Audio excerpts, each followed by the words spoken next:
Okay, we'll get started slowly.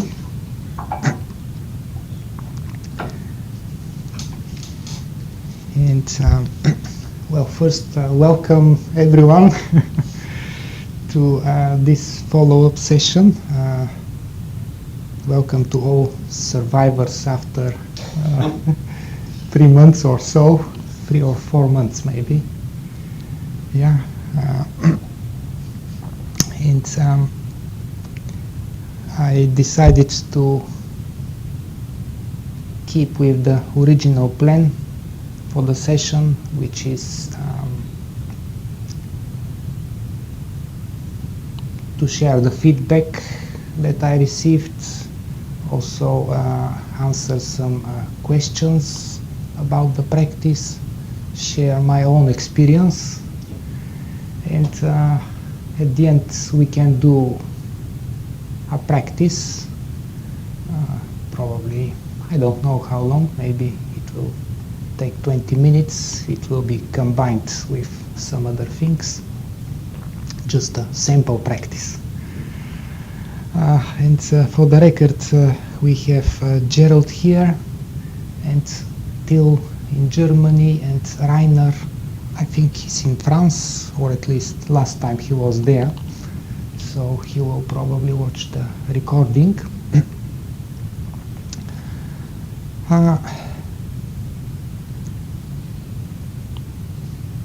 So let's see some interesting things about the phenomenon of practicing a technique that is more advanced. So we had 19 people attending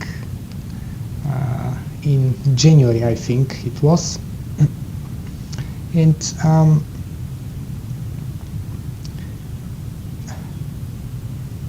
most of them actually were not up to the level of this practice, but this was not a problem. Actually, sometimes it is good to learn something even if you are not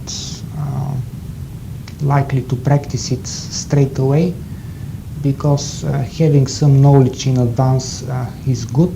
It can extend your horizon, your understanding, and I also find that when I'm learning something more advanced, often I understand better what I'm currently practicing. You know, the things that are not so advanced, I may understand them better. So that was completely, perfectly okay to have people who are not very experienced, just to get this knowledge. And I think that was the case with me also when I learned this practice. That was the 5th level of the teacher training, and everyone, not just me, everyone was overwhelmed by the number of the practices there. So to a big extent it was more useful information we can keep in mind and use it in the future.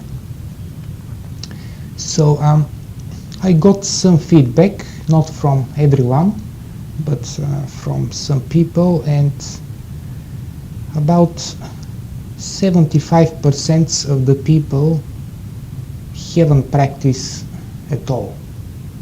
So probably they just found it's too difficult, or it wasn't their intention in the beginning. 25% practiced every now and then. So not every day, but you know, trying from time to time. And those who practice regularly, I didn't get any feedback of such people. Maybe there is some who didn't send feedback, but I just assume 0% practice regularly.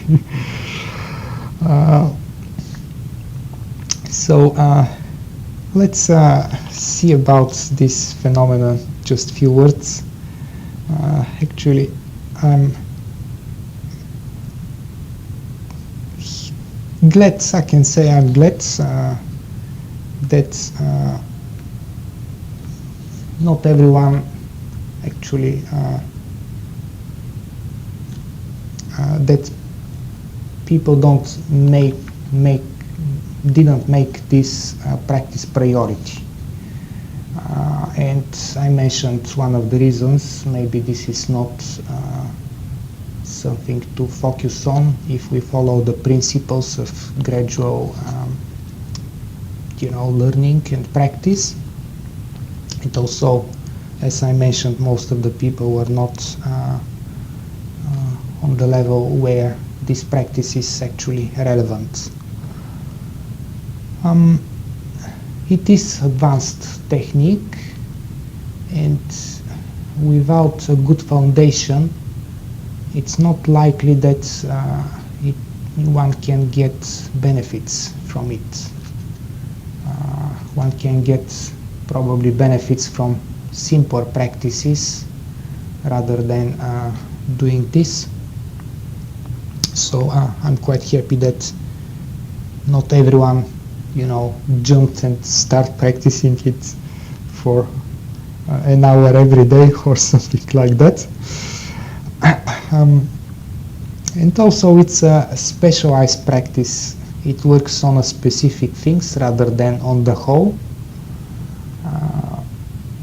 like opening chi gates, and it works on the pure chi, more related to the organs. So yeah, once again, it's not very relevant to everyone.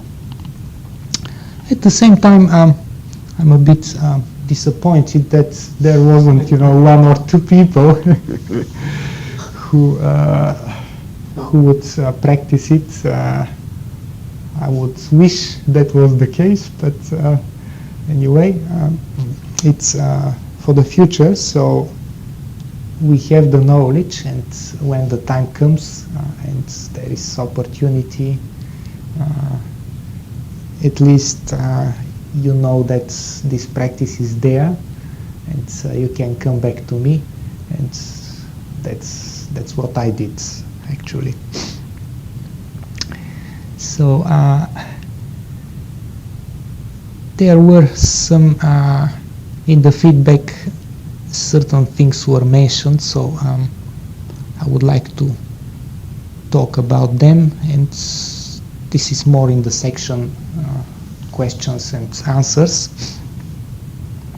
And I don't think there is anyone currently online. Let me check. No, so we don't expect questions, but Gerald, after I mention those things, if you have anything you want to discuss, we can do that. So it was mentioned that this practice felt very internal, and it takes lots of concentration. So completely agree with that. I can make a parallel with the third method of Jin and Qigong, which is sophisticated, complicated, and requires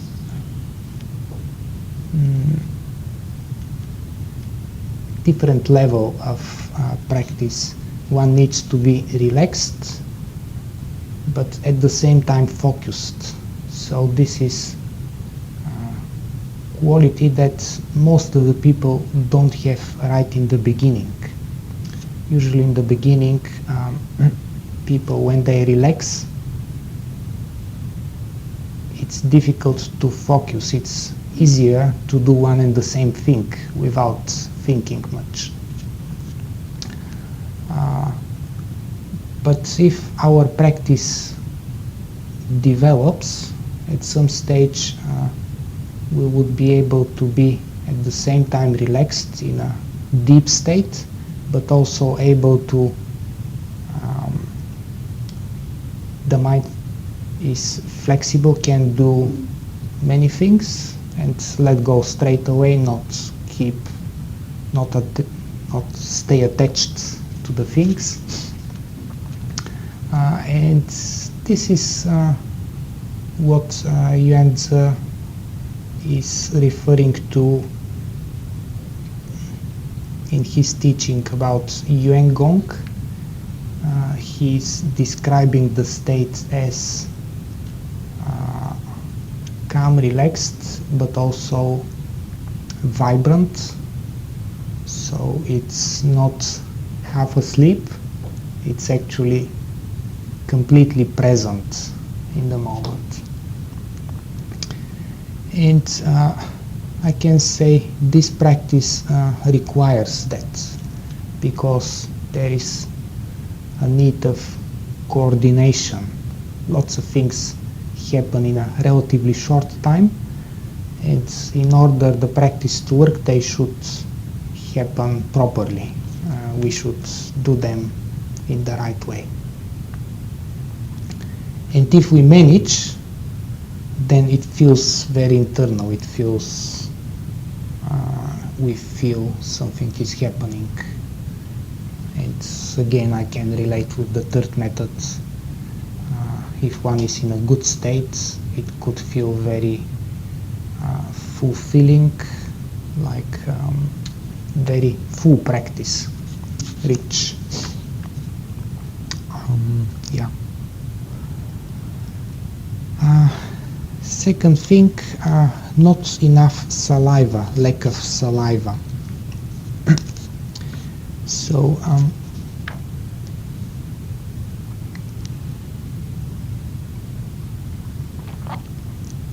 drinking something before the practice is good. It provides more fluid for the body. Saliva is required. It's possible to do the practice without saliva, but it will be more difficult, because saliva is the carrier of qi. It's what we use to first connect with qi. So qi goes into the saliva, and if you remember from the description, it's called golden fluid.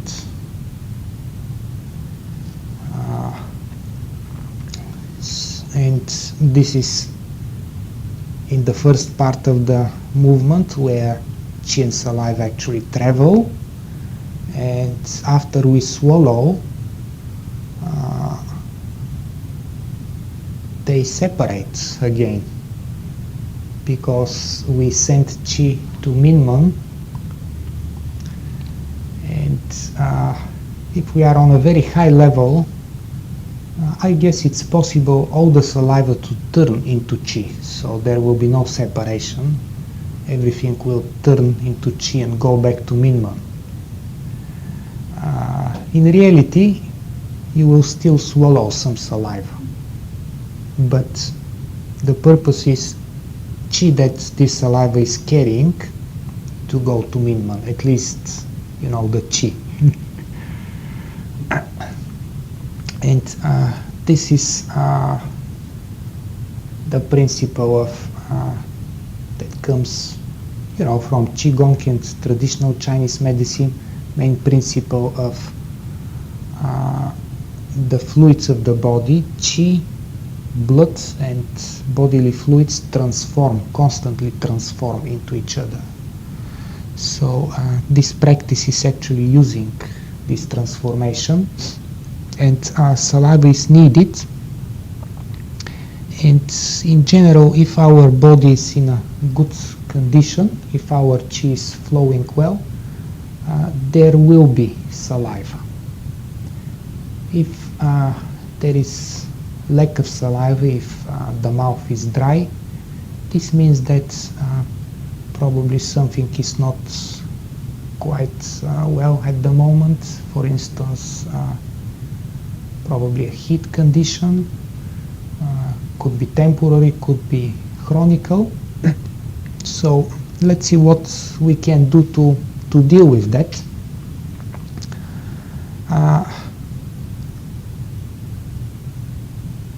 I suggest, in a short term,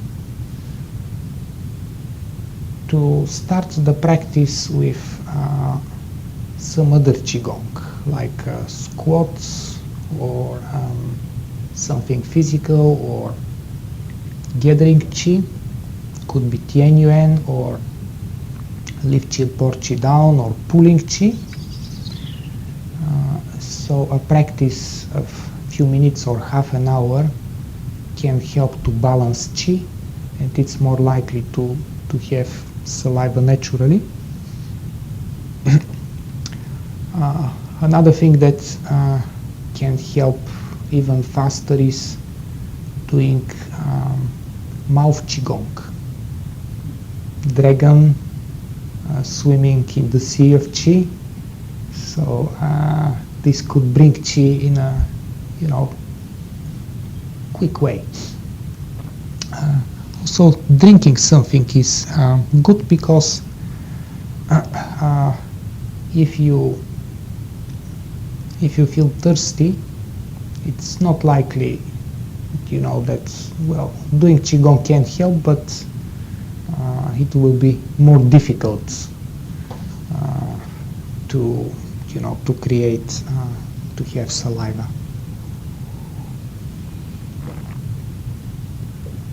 So these are the things that we can do, and see if this is a chronic condition. Probably the food needs to be adjusted, so it can, the balance between the fluids and Qi and blood can be improved in the body. Also, I find that the moment we start the practice, just the movement, bringing Qi in a relaxed way, but bringing it quite deep in, creates saliva.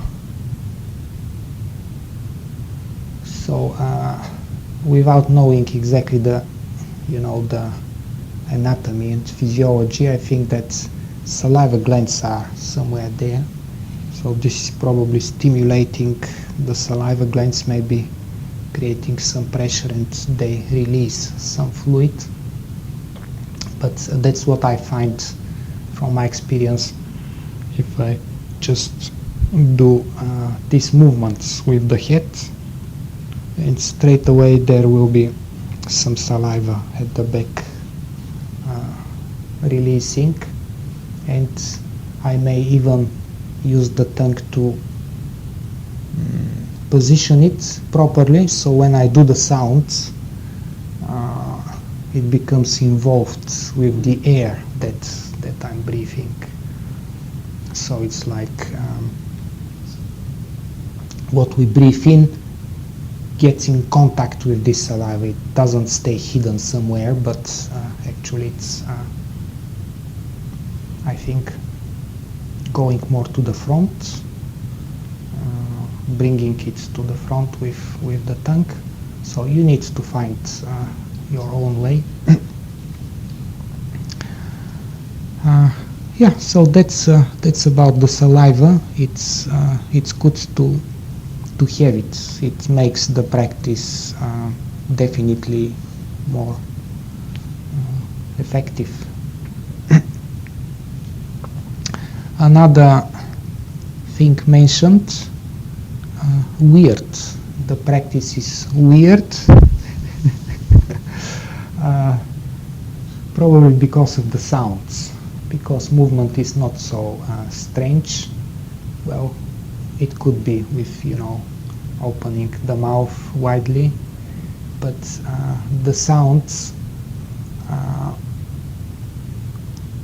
especially if we do them loudly, and this is the way actually they have to be done, especially in the beginning.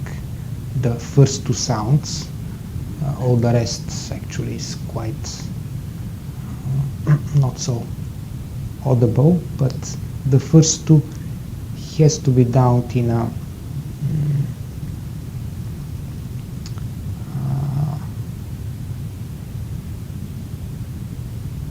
we shouldn't try to do it quietly. It will compromise the effect of the practice. Actually, I find that sometimes even a little bit of, if I can use this word, aggression,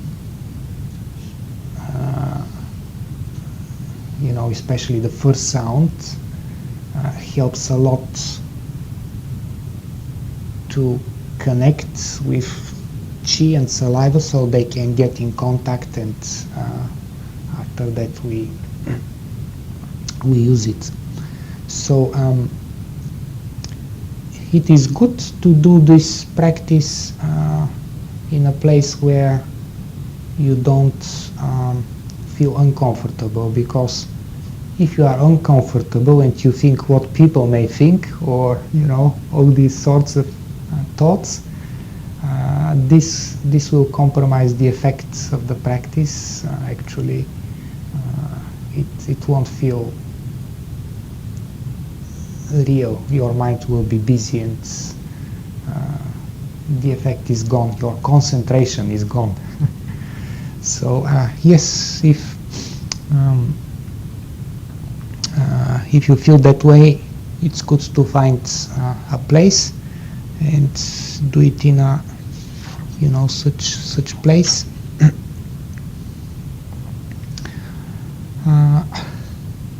And another comment, challenging.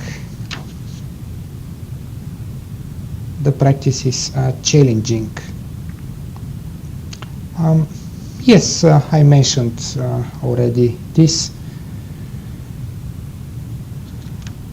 I was thinking that probably those who have practiced already Qigong and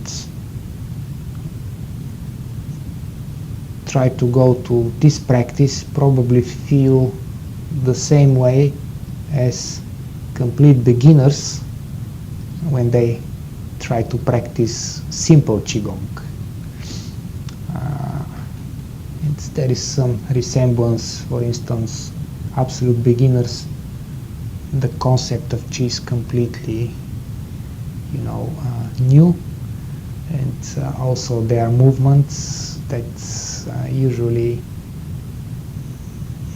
we can't see in other practices, and we do it with eyes closed, and all sorts of new things that create challenge for new people. Even simple movements could be very challenging, and I see this practice can feel the same way for people who have been practicing Qigong already, because it has new elements, completely different elements, and probably if new people have interest in Qigong and start with this, they will never come back to Qigong, because it's too foreign, too alien, different planets. So yeah, but doesn't mean that it's not. It doesn't have value. Actually, I believe this practice has great value, and I think everyone at some stage should try it at least for a while, and it can bring different understanding and different depth of one's practice. But yeah, these are the questions I got from the feedback. Gerald, anything you would like to ask? I'll give you the microphone so they can hear the... Yeah, I'm just thinking about like with the head movement and the swallowing, as in obviously open up certain parts when you're swallowing, and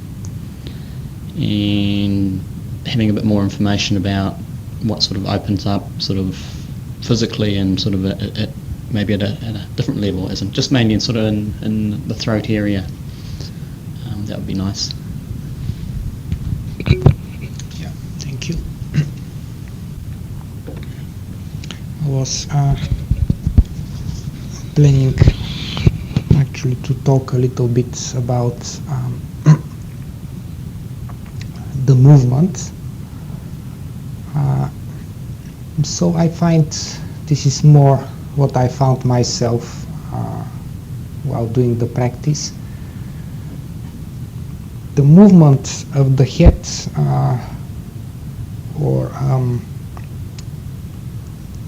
we have similar movement in the second method of Jin and Qigong, body, mind, form. Crane head, this is upward crane head. Has to be done well, not just marking it, but actually doing it a good movement from the very beginning when we bring chin in, so you feel saliva already in the mouth, and then doing a good circle all the way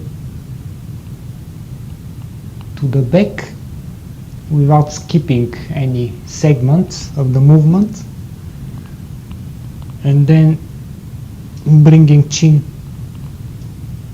pulling from back way up and bringing chin in and swallowing. This is when we swallow actually. So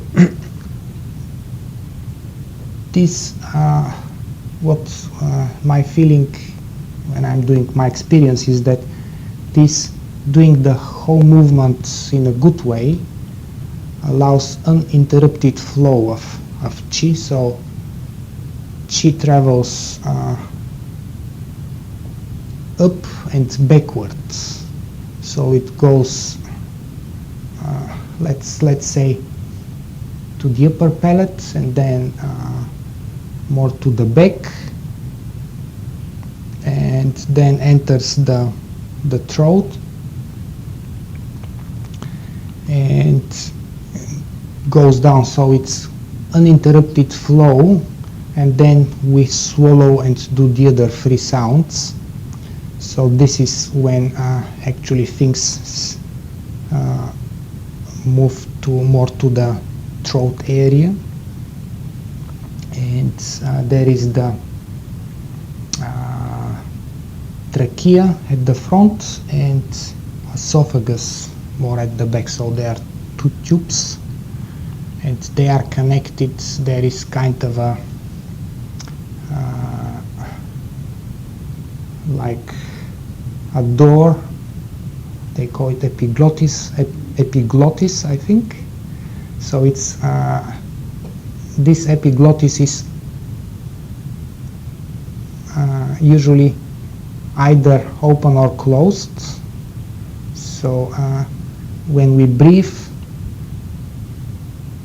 the air goes to the trachea, but when we swallow food, trachea is closed and food goes through the esophagus to the stomach. So it's either open or closed, but we use the sounds.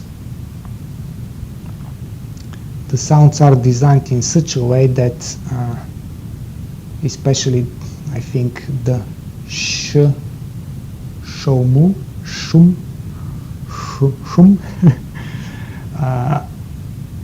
the first sound to, especially when we do this movement, so this epiglottis is somewhere in the middle, so both trachea and esophagus are open.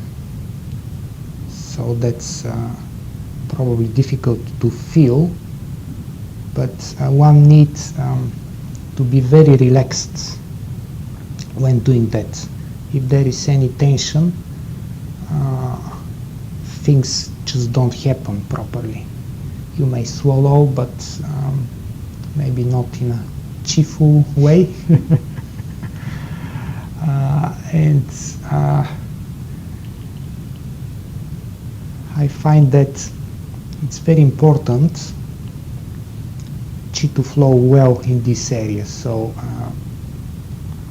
if Qi is not flowing well, I would suggest doing few upward, first probably few downward crane heads without doing the practice, no sounds, just crane head. And we'll do this in the practice. Few downward crane heads, then few upward crane heads before we start doing the sound. And when we feel completely relaxed, then we stop for a moment, focus, prepare, and do it with the sounds as eating Qi. And also, many people have some stiffness in the neck area. So when you start doing crane head, I would suggest the first few movements do a very small movement, so you don't create additional tension. If there is some stiffness, do very small movement just to make a little bit Qi flow better. And when you feel more relaxed, you do a bigger movement and bigger movement until you are able to do the whole movement without tension. So you feel that actually it feels nice. There is no pain or stiffness or anything like that. And I think this is a prerequisite for to swallow Qi, to eat Qi properly. Because if you are stiff, everything will be stiff there, and it's not likely Qi will travel, because it's true that we use the cavities, these tubes, to transport Qi, but actually it will be much better if Qi can travel through the body.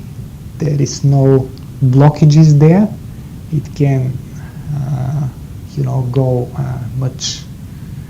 in a much smooth way if everything is relaxed and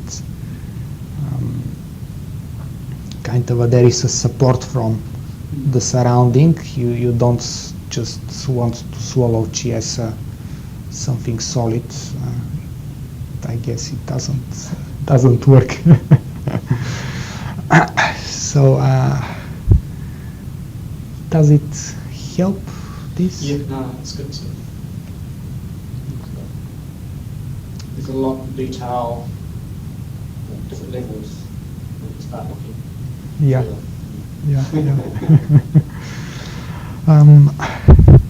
Yeah. Anything else?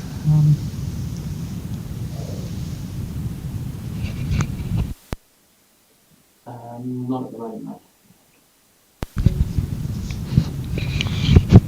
I'll mention a few of the things that I discovered for myself. Actually, before I'm doing this, how to structure the practice, how to combine it with other Qigong exercises. It was mentioned that we can do the practice as a standalone practice. We just have some time and we just stand up and take few Qigong, few Qi servings and few repeat and continue doing what we were doing. This is possible, but maybe this is the ideal case when Qi is flowing quite well. and also our practice is already on a good level, the practice of eating qi. For the period when we are still learning, and it could be quite a long period, a few months or a few years, I would suggest to do other Qigong practice, to do eating qi as part of other Qigong practice.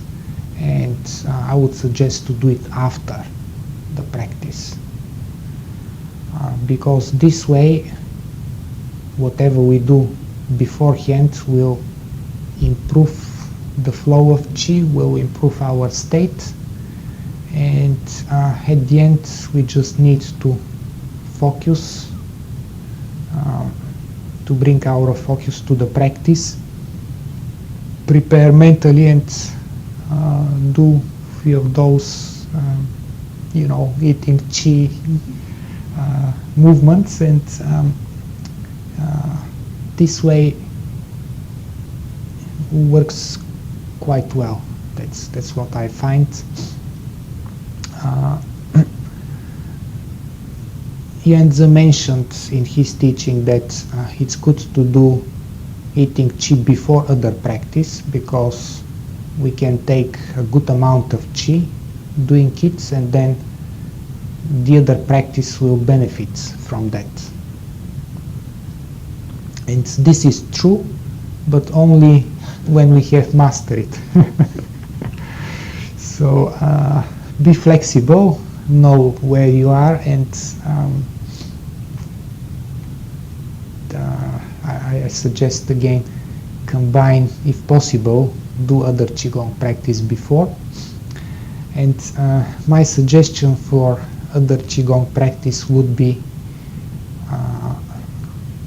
I'll say, a good combination, which doesn't mean that this is the only combination, but squats, for instance. Everyone who is present, who is listening to this, knows squats.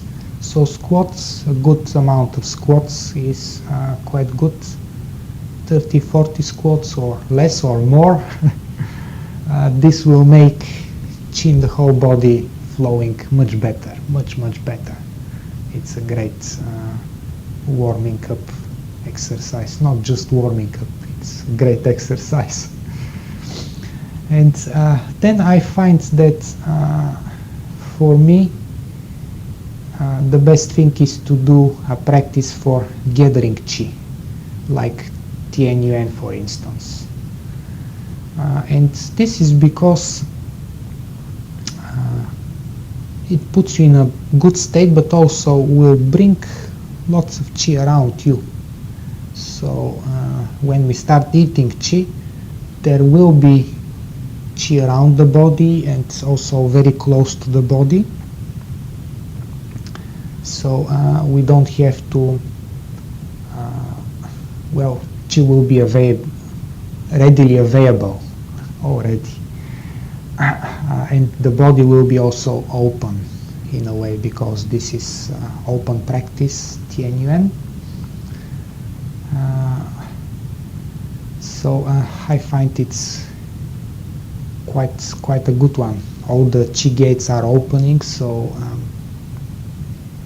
it works quite well for me, and I advise or recommend to try it. So squats, then Tian Yuan, and then eating qi. And another way, if let's say you don't have time for Tian Yuan, I still suggest you do wall squats. And after wall squats, in order not just to start eating qi, I find it's very nice to do the opening of the second method of body-mind form.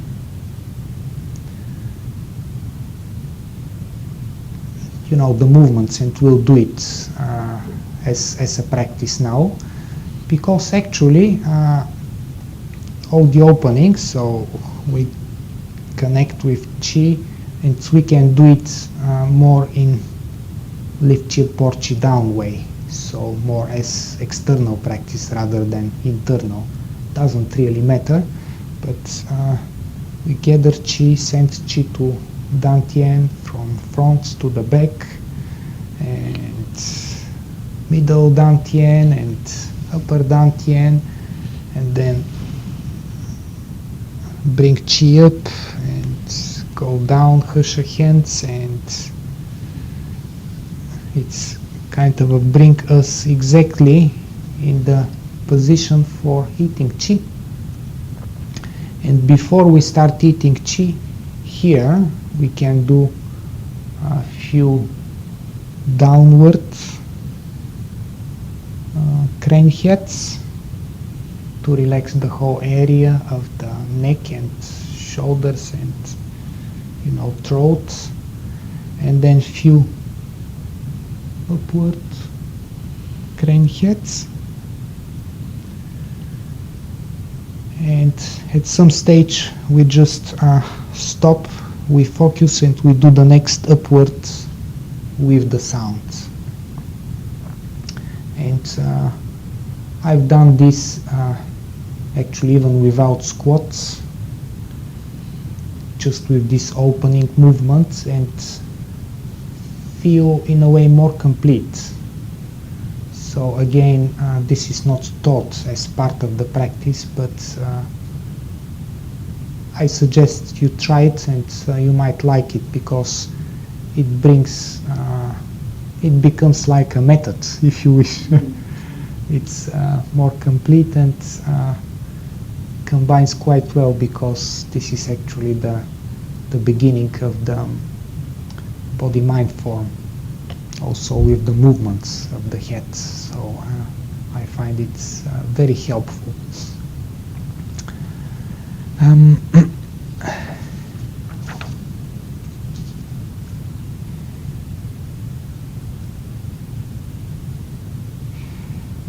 Few things that may help as well, that I found beneficial. So the moment we get to the first serving of eating Chi, there are quite a few things that we need to focus on: the movement and what happens inside, and visualization, and so on, doing sounds as well. But before we start, I find very beneficial to visualize huge amount of Chi, actually brightness, especially in front of me. So when I start the movement, it's not just movement, correct movement with sounds, but actually it's movement that is targeting to take this brightness and this Chi inside. So it's not empty anymore, it's you take in, and it's possible, even if we haven't done gathering Chi practice before that, just with a strong intention and thought, to get lots of Chi around. Our consciousness can do that. So before the first one, I suggest focus, visualize lots of Chi, and then when you are doing the movement, you are taking it in. It's not just the movement, but it's you know, working with the material. Another important thing is the moment we feel the saliva, so we bring the chin in and we are ready to start. It's good to connect with this saliva and stay with it all the time.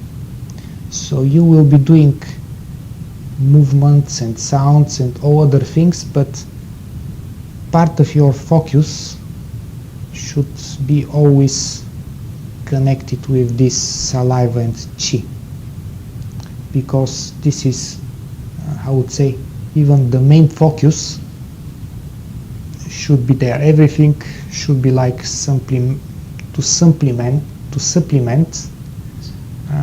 what's happening. It's a little bit like when you are driving and you want to change the CD.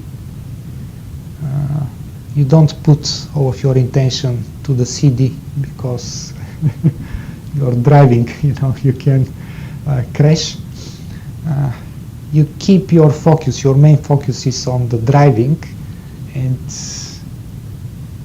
you do the thing with the audio if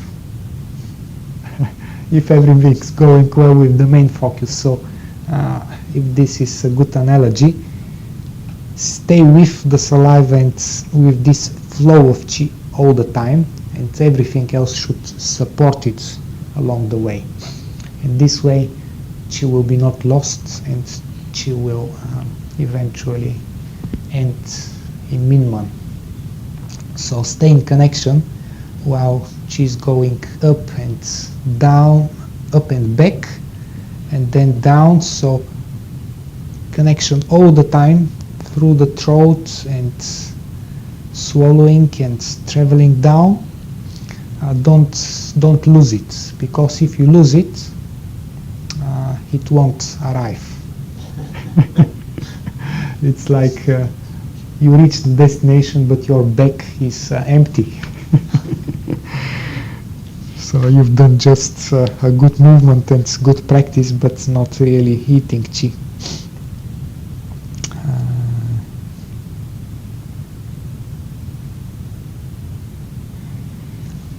So the 3 pushes that we do at the end. So Minman, we pull Minman backwards 3 times, or pulling chi that is supposed to get there from Minman.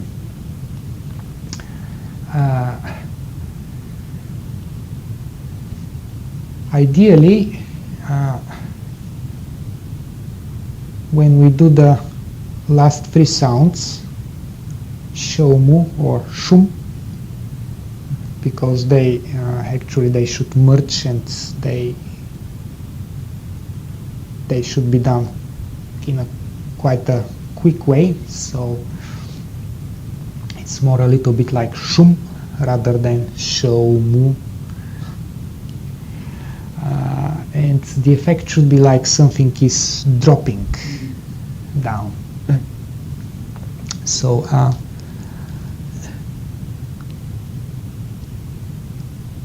my experience is that when I do the practice, for me it's more like chi is still traveling down. So I guess it's good to drop down straight away if you can, but my experience is that with me it doesn't happen straight away. It's not instant, although Yuanzi's teaching is that this should be the way how it works. So for me, actually these 3 pushes toward Minman are just enough, this feeling, because if I do the practice well, I can feel chi traveling down.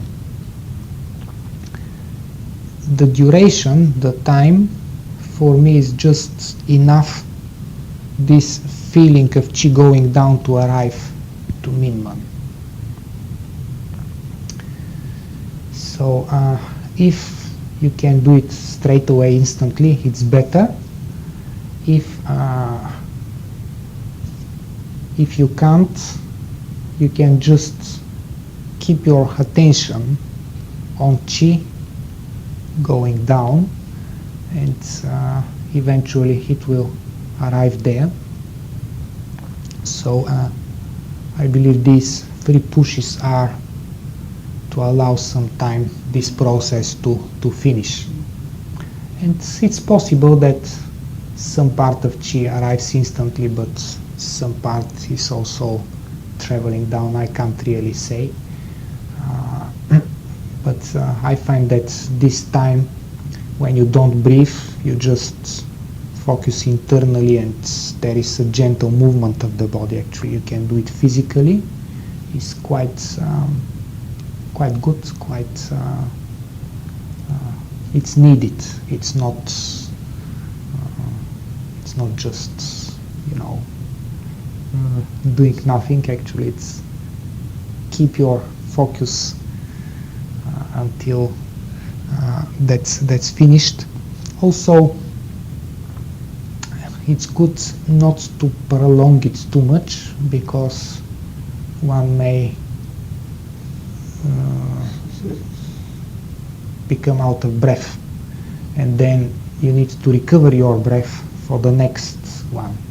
So if you do the timing properly, so probably few seconds, 1, 2, 3, 5, 6, 7 seconds, then doing the yuan yuan and yen yen yen sounds, 3 times, 4 times breathe out, 3 times breathe in. It's 7 sounds altogether. Is that correct? Yeah, 7 sounds. This should be completely enough to recover your breath and heartbeat, because if your breath becomes a bit, if you become out of breath, it will affect the heartbeat at the same time. So this is quite, I find it very well, these numbers, I find them quite good. These numbers of breathing in and out to prepare for the next serving. So that's what, 4 and 3 yin to help re-regulate. Yeah, I think probably not only the breath, but to return everything to normal, because this eating Qi, it's kind of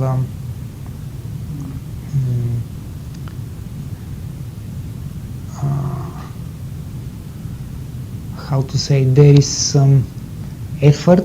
We do something that is not completely natural. Well, at least we don't do it all the time. It's not like breathing, normal breathing or something else. So I think there are some time is needed to finish the cycle and become ready for the next one.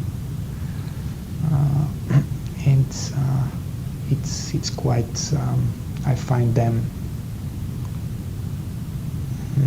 the numbers of breathing in and out, if it's less, it feels not enough. If it's more, it feels like stalling. So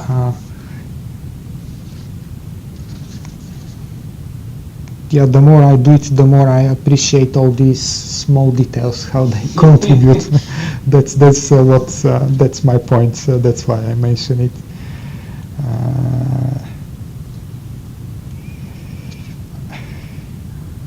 Also, I wanted to mention some of the sensations you may experience, what I experienced when I do the practice in a good state. Usually I get Qi sensations in Tianmen area, and also Dantians. So it could be, any of the dantians, especially in the last part when we do rubbing, because we rub qi in Hunyang Chao, in lower dantian, and also at some stage we go to middle dantian. So there, this is where we start the rubbing, the position of the hands, and also this circular movement, spiral movement backward also starts from Tianmen, which is in a way in front of middle dantian. So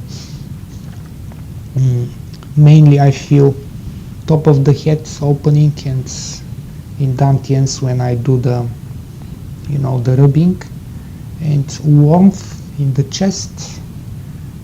Another thing, again, this is something that may not apply to everyone. This is what I experienced, so I don't want to make it very special. So you aim it, just sharing with you. I find very good to do the practice outside when the weather is supporting, and I have a couple of very special practices. I did it at Eastbourne Beach.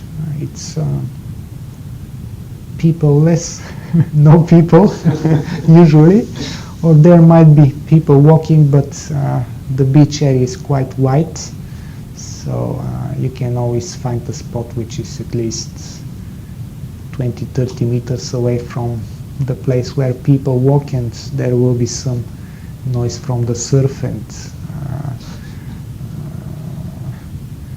and also people will see that you are practicing, and they will usually respect this, and they will keep some distance. So if there is no wind, especially during the winter, and if there is sun, I find the winter sun in New Zealand is very special, because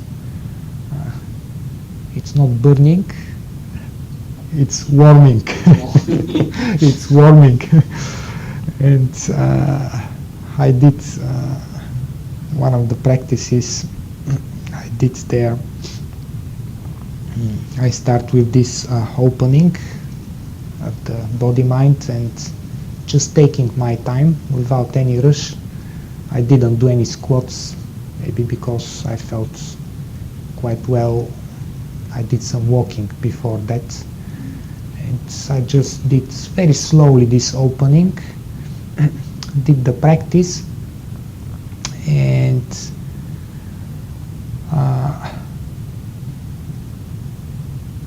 it felt very cheerful, lots of brightness, because when your eyes are closed and you are outside and there is a sunshine, it feels cheerful, full of chi around you, and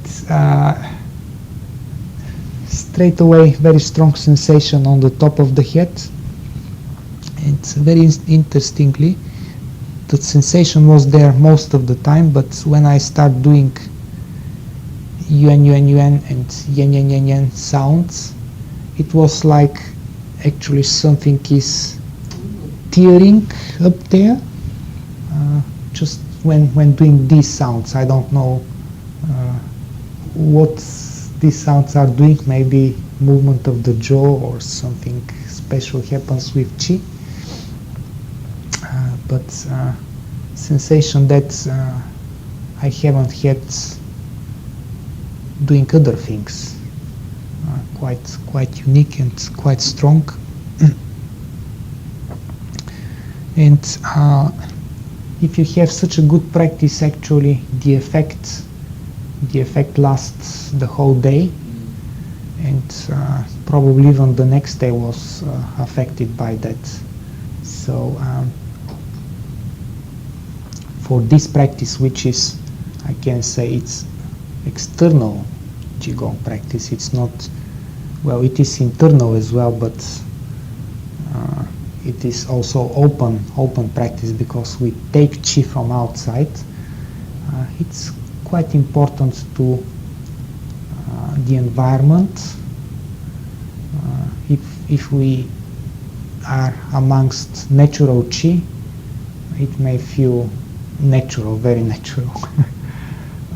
But if we don't have a choice and we have to do it in a dark room somewhere underground, I believe it can still work. We just need to use our consciousness to bring Hunyang Chi, because it's everywhere, it's accessible. So it may not feel the same, but it can be still very beneficial. Yeah, grinding was the sensation in. And that's with the Yeah. sounds, the sort of like, would the sounds be like sort of like a shock, sort of, as in when you go through it's like it's. Yes, when I do the sounds, it becomes more profound. This sensation, maybe not completely in synchron with the sounds, but when I do the sounds, actually it becomes more profound. If this makes sense. Yeah. Also, another small thing to mention. This practice involves few parts of the body. Actually, probably activates the pure chi in, the head and the throat, and also the chest, and to some extent even the abdominal area. So it involves quite different, many parts of the body, and it may create even some reactions, and some of them could be small reactions straight away, or could be something that manifests later. But what I experienced, for instance, as immediate reactions was, I'm aware that I'm still working on that blockage somewhere in the chest. So I found that when I do this practice, I may get, not always but often, I may feel like I'm out of breath, not just because I'm out of breath, but a little bit more. And for instance, this may happen to me if I do something more physical for a long time. So probably chi cannot connect, and I experience this sometimes when I do this practice.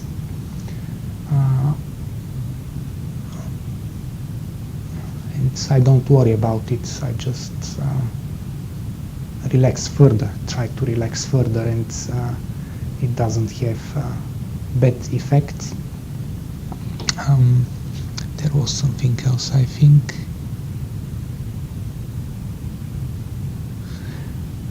Yeah, for instance, normally, I believe when you do yuan yuan yuan and yen yen yen sounds, this should recover your breath in a normal way. But for instance, with me, sometimes I need to take extra deep breath while doing that, and it helps. Everything feels comes back to normal. And for me, probably this is not important detail, but happens usually when I'm doing the last inhaling. This will be the third yen yen yen. then my body may feel I need to relax and open. But probably this is too specific. I'm just sharing because everyone may have something else, something when you swallow or something when you do the movements, and if you have a reaction or difficulty or tension, just try to approach it in a soft way to dissolve it, and give it space to happen, because this could be just blockage, and you need to relax so the blockage can dissolve. If you tense more because you feel something, you make it worse. So that's actually everything I wanted to share. And The direction of the I'll rubbing. give you the Oh, sorry. The direction of the rubbing, I always get mixed up sort of like anti-clockwise and clockwise. I know it's a simple thing, it's just running through that would be good.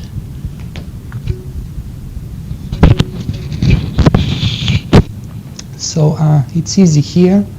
The direction is always clockwise. So because clockwise can be interpreted different ways. Let's see it. I will do it in a big way so we can see it. So first we come to Tanjong, and we bring hands in front of Zhongguan or Hunyang Chao, and clockwise means down, right up, left down. So this will be, I will do it in a big movement so one can see on the recording. So it's smaller, but I'm just exaggerating. So up along the right side and down along the left side. So this is clockwise. Then when we go to Duchi, and it is the same direction. So always clockwise. Then we go to the back, and the direction is still the same. I'll do it big.